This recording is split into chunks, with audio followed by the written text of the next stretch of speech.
নমস্কাৰ, মই Acharya B Kashyap Prayag astrology solution আৰু ৰিচাৰ্চ চেণ্টাৰৰ পৰা আপোনালোকক স্বাগতম জনাইছোঁ। বন্ধুসকল, আজি আমি দীৰ্ঘায়ুৰ ওপৰত আলোচনা কৰিম। অষ্টম ভাৱৰ পৰা আমি কেনেকৈ দীৰ্ঘায়ু বিচাৰ কৰিব পাৰোঁ তাৰ ওপৰত আমি আলোচনা কৰিম। কিন্তু তাৰ আগতে যিসকল দৰ্শক মোৰ চেনেলত নতুনকৈ জড়িত হৈছে তেওঁলোকে মোৰ চেনেলটো ছাবস্ক্ৰাইব কৰি ল'ব, যাতে মই ভিডিঅ' আপলোড কৰাৰ লগে লগে আপোনালোকে নটিফিকেশ্যন পাই যায়।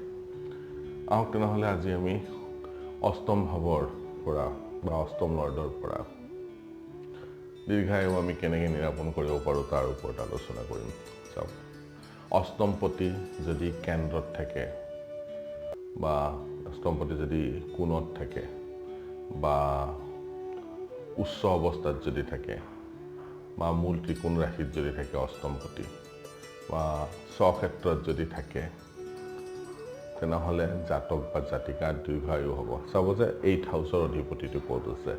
8th হাউচৰ অধিপতি যদি কেন্দ্ৰত থাকে, 1, 4, 7, 10ত যদি থাকে বা 1, 5, 9ত যদি থাকে বা উচ্চ অৱস্থাত যদি থাকে, মূল ত্ৰিকোণ ৰাশিত যদি থাকে, তেনেহ'লে জাতক দীৰ্ঘায়ু হ'ব।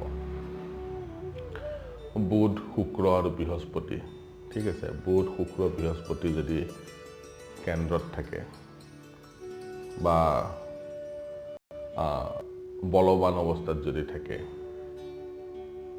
আকৌ কৈ দিছোঁ, বুধ, শুক্ৰ, বৃহস্পতি যদি কেন্দ্ৰত থাকে, ঠিক আছে, আৰু বা বলৱান অৱস্থাত যদি থাকে,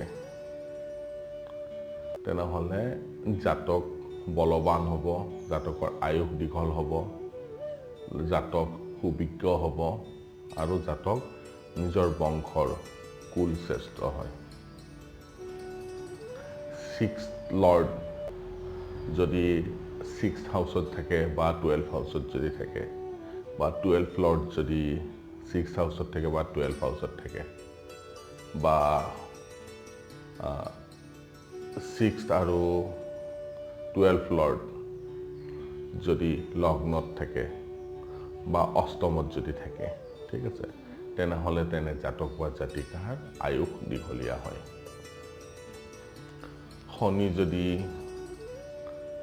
শনি বা 10th হাউচৰ অধিপতি, ঠিক আছে, শনি বা যিটো 10th হাউচ আছে, দশম ভাৱ আছে, দশম ভাৱৰ অধিপতি যদি নিজৰ ৰাশিতে থাকে বা মিত্ৰ ৰাশিত থাকে বা উচ্চ অৱস্থাত যদি থাকে, তেনেহ'লে তেনে জাতকৰ আয়ুস দীঘলীয়া হ'ব।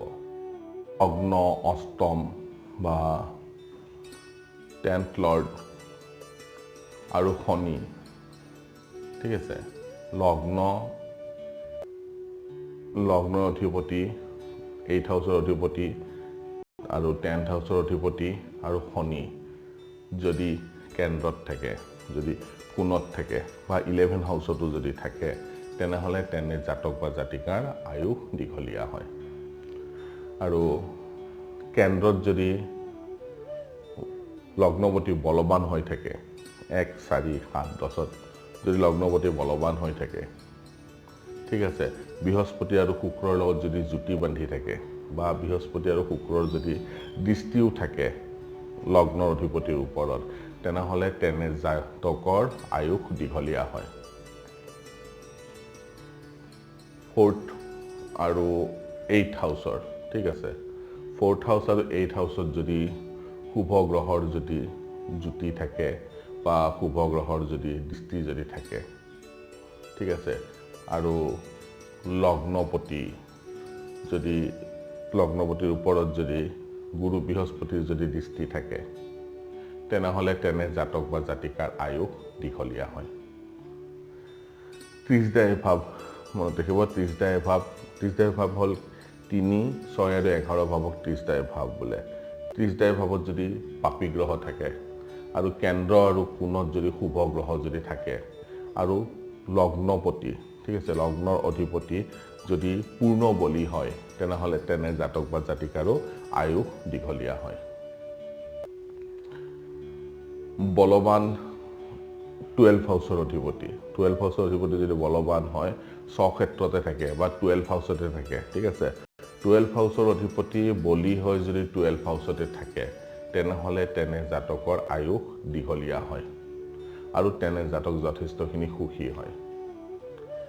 লগ্নপতি বলৱান হয়, ঠিক আছে, অষ্টমপতি আৰু অষ্টমপতি যদি কেন্দ্ৰত যদি থাকে, লগ্নপতি যদি বলৱান হয়, অষ্টমপতি 8th লৰ্ড যদি কেন্দ্ৰত থাকে, তেনেহ'লে তেনে জাতকৰ আয়ুস দীঘলীয়া হয়।